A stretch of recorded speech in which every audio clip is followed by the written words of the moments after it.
Hello， 大家好，芬芬小主意又同大家見面。今日芬芬姨想同大家分享一款希望小朋友都中意嘅麥提沙糯米糍。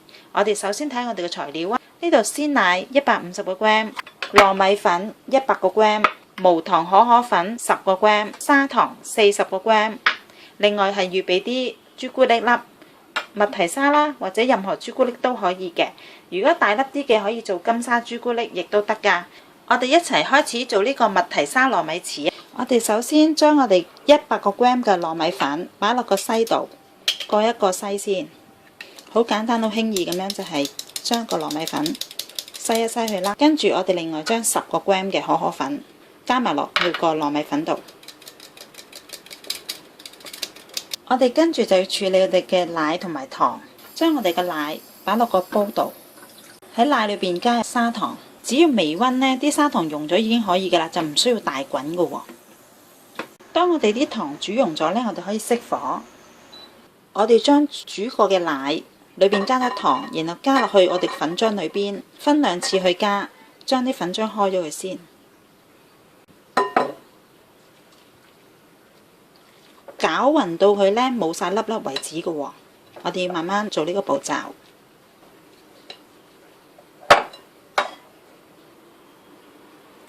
千祈唔好心急一次過倒晒落去喎。跟住再加埋所有嘅鮮奶。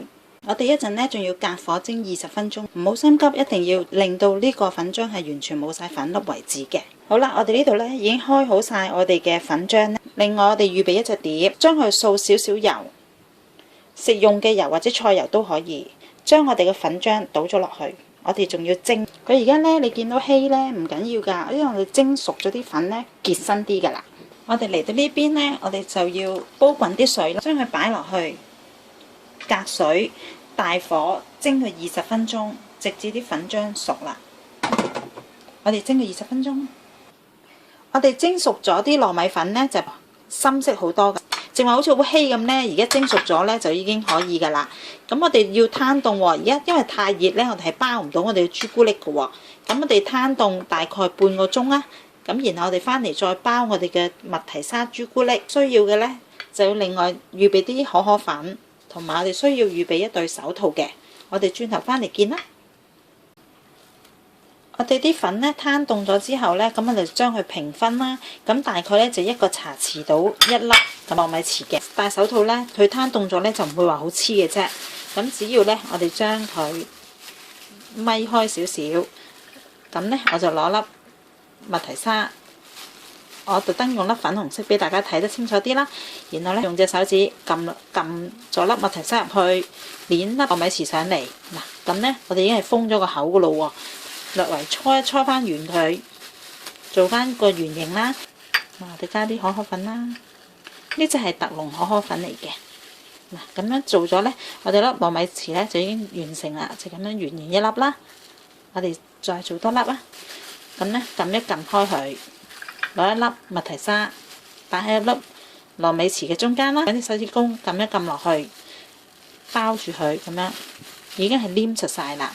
因為成粒呢都係糯米粉，咁佢所以呢就好容易黐埋咗嘅啫。然後跟住就飲落去啲可可粉裏邊，鋪滿晒可可粉之後呢，唔會再黏手噶啦。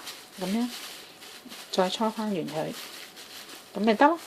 就係咁樣一粒啦，係咪好簡單呢？我哋就係咁樣呢，就完成我哋個麥提沙糯米糍或者朱古力糯米糍啦。大家睇下，雖然或者未必覺得好靚，但係呢就肯定好好食。大家不妨喺聖誕佳節開聖誕 party 嘅時候做呢味小食啊！多謝大家收睇，我哋下次見啦，拜拜。